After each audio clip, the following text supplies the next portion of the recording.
ভাতিজা, সন্তান জন্মগ্রহণ করলে নবী কাটতে হয়। বিশ্ব নবীর চাচা আবু তালেব বলেন, ও ভাতিজা, তুমি যখন দুনিয়াতে জন্মগ্রহণ করলা, রবিউল আউয়াল মাসে সোমবারের দিন যখন জন্মগ্রহণ করলা, তোমাকে নাভি কাটতে হয় না। আল্লাহ রাব্বুল আলামিন আরশ আজিমে নাভি কেটে জান্নাতি পানি ধৌত করে আল্লাহ পাক তোমাকে দুনিয়ার মধ্যে পাঠাইছে। বলেন সুবহানাল্লাহ।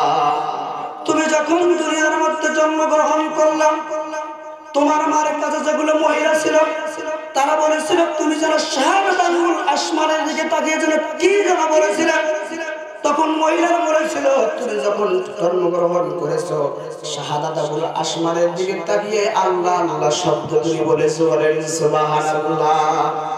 ও ভাতিজা, তোমাকে নাভি কাটতে হয় নাই, তোমাকে খাতনা করতে হয় নাই, তোমার মার পেটটা বড় হয় নাই, তোমার মার পেটটা স্বাভাবিক মহিলার মতো ছিল, বোঝা যায় না তুমি তার মানে তোমার মায়ের গর্ভে যখন তুমি ছিলে আল্লাহ পাক তোমার মার প্রতিটি কাজ আল্লাহ রাব্বুল আলামিন সহজ করে দিয়েছে। বলেন সুবহানাল্লাহ।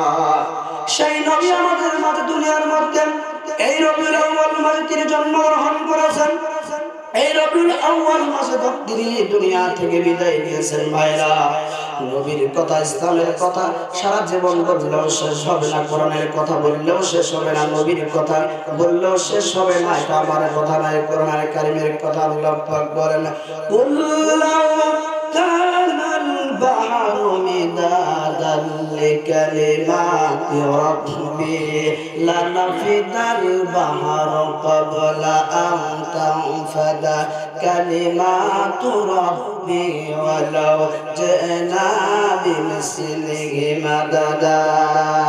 নবী আপনি বলেন, তাম পৃথিবীর যতগুলো গাছ আছে এদেরকে টুকরো টুকরো করে যদি কলম বানানো হয়, নদী নালার খাল বিলের পানিকে যদি কালি বানানো হয়, লিখতে লিখতে দুনিয়ার সমস্ত গাছগুলো শেষ হয়ে যাবে, সমস্ত পানিগুলো শেষ হয়ে যাবে।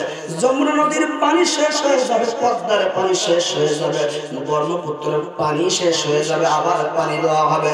আল্লাহ রাব্বুল আলামিনের ব্যাখ্যা যদি এখন লাগা হয়, লিখতে লিখতে দুনিয়ার সমস্ত গাছগুলো শেষ হয়ে যাবে, পানিগুলো শেষ হয়ে যাবে।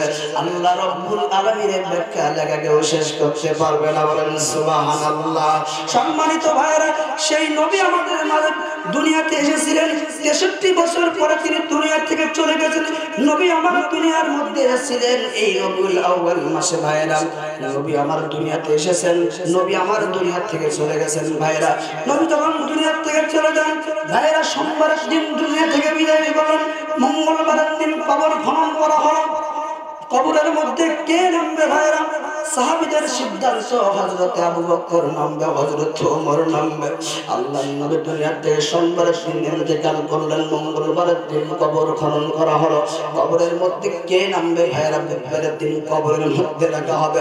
নবীর কবরে হযরত আবু বকর নামবে, হযরত ওমর কবরে নামবে। বিশ্ব নবীর সম্মিলিত কোনো জানাজা হয় নাই।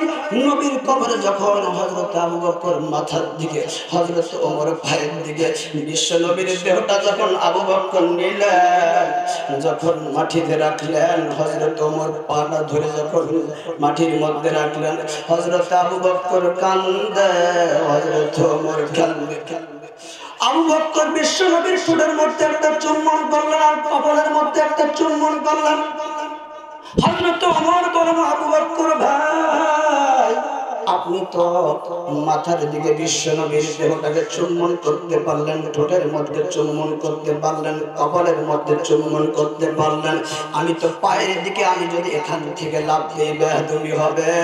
বিশ্ব নবীর করিম সাল্লাল্লাহু আলাইহি ওয়াসাল্লাম হযরত ওমর পাটা ধরে বললেন, ইয়া রাসূলুল্লাহ, ইয়া হাবিবাল্লাহ, মৃত্যুর পর আপনি আমাদেরকে ভুলিয়েন না, আপনার পাশে যেন আমাদের দুজনের কবর মোবারক হয়। প্রিয় ভাইরা, যারা হাজির হওয়ার, যেখানে ডানি পাশে আবু বকর শুয়ে আছে, বাম পাশে ওমর শুয়ে আছে, যারা হাজিরা হজ করতে যান, যেখানে নবী শুয়ে আছে সেখানে আবু বকর শুয়ে আছে, যেখানে নবী শুয়ে আছে সেখানে ওমর শুয়ে আছে।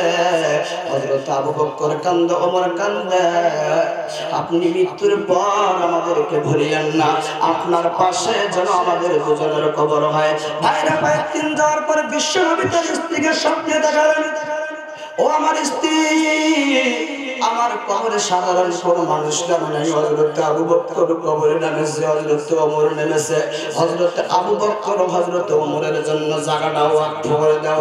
ভাইরা, সেই নবী করিম সাল্লাল্লাহু আলাইহি সাল্লাম তার স্ত্রীকে স্বপ্নের মাধ্যমে দেখেছেন, সেই স্বপ্নটা বাস্তবায়ন হয়েও হযরত আবু বকর বিশ্ব নবীর পাশে শুয়ে আছে। বলেন সুবহানাল্লাহ।